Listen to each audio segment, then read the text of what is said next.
Le phénomène des gangs de rue prend de l'ampleur à Montréal et surtout, ce qui augmente, c'est la violence. Notre bureau d'enquête a pu mettre la main sur un rapport confidentiel remis à l'ensemble des corps policiers du Québec et les conclusions sont sans équivoque. Les gangs de rue présentent un potentiel élevé de violence et n'ont aucun mal à trouver des armes. On va aller en discuter avec Éric Thibault, qui est justement journaliste du Journal de Montréal et qui a contribué à ce reportage qu'on retrouve dans le journal aujourd'hui. Bonjour, Éric.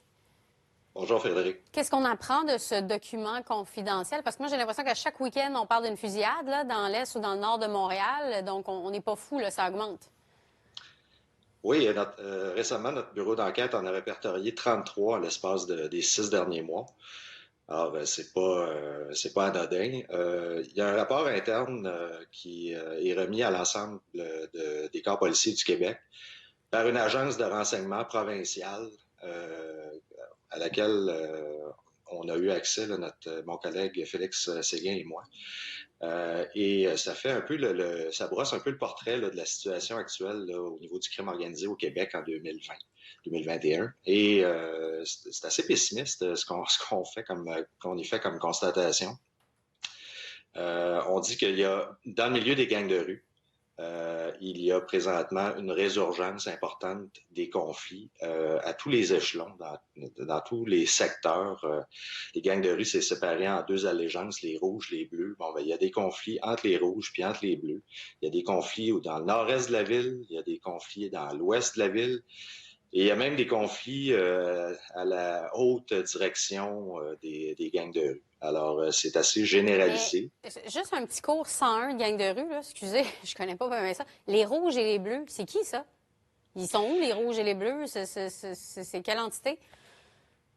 Ben, historiquement, là, les rouges, c'est dans le nord-est de la ville, Saint-Michel, Rivière-des-Prairies, Montréal-Nord. C'est des jeunes Euh, les, surtout? les bleus, c'est plus dans l'ouest, le sud-ouest de la ville, plus anglophone.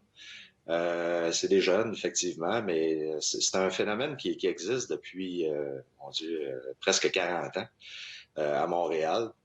Et puis, il y a eu des périodes où c'était très, très violent. Là. Entre 2006 et 2009, on avait à peu près une moyenne de 10 meurtres par année à Montréal reliés aux gangs de rue. À cette époque-là, les gangs de rue, c'était la priorité numéro un du service de police. C'est moins le cas maintenant, mais c'est moins, ça brasse moins maintenant. Là. Il faut dire que ça a été très calme en 2017-2018. Il n'y a eu aucun meurtre relié aux gangs de rue à Montréal. Sauf que c'est un phénomène qu'on voit dans toutes les grandes villes nord-américaines, au Canada, à Toronto, à Vancouver. On a vu ça au cours des dernières années. Puis là, ça rattrape Montréal. Et c'est alimenté par la facilité, l'accès beaucoup plus facile qu'avant d'avoir des armes à feu. Et c'est pour ça que la police de Montréal a créé une nouvelle escouade qui vient d'entrer en fonction pour s'attaquer solidement au trafic d'armes à feu parce que les gangs qui sont en conflit présentement, ils sont réputés aux yeux des policiers pour détenir des armes à feu. Ils sont bien armés.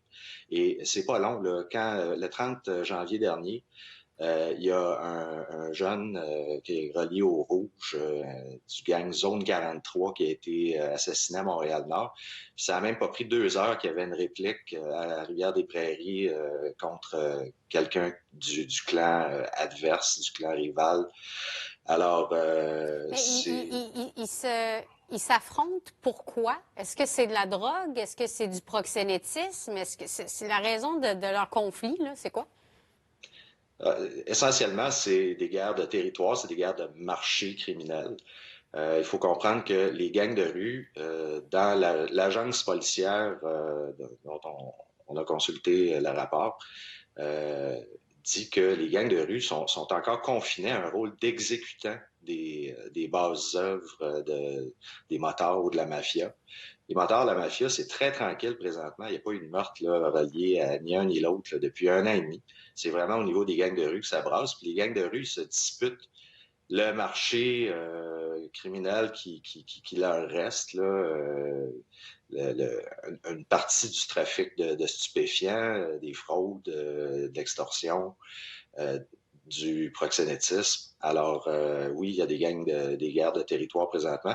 Il y a peut-être également un problème au niveau du leadership, parce que présentement, la personne qui était identifiée par les policiers comme le parrain là, des gangs de rue à Montréal s'appelle Grégory Woolley.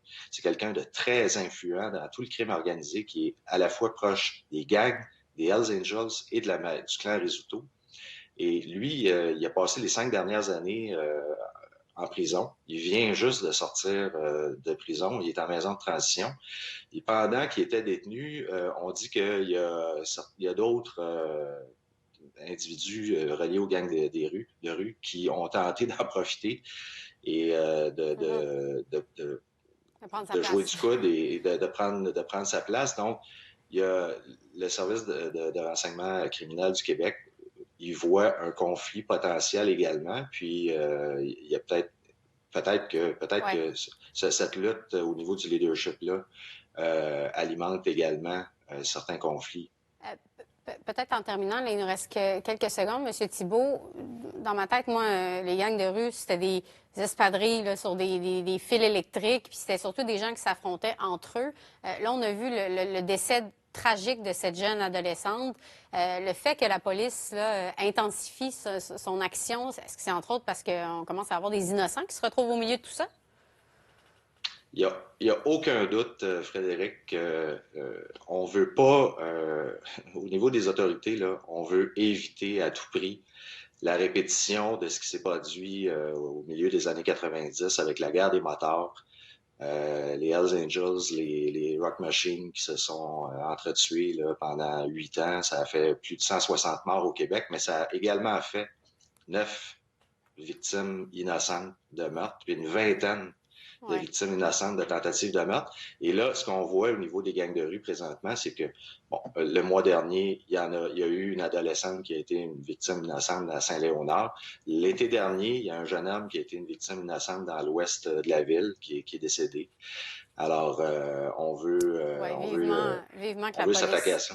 Ouais, vivement que la police s'y intéresse intensivement. Éric Thibault, on invite les gens à aller lire vos reportages dans le Journal de Montréal, le Journal de Québec aujourd'hui. Merci beaucoup. Merci à vous.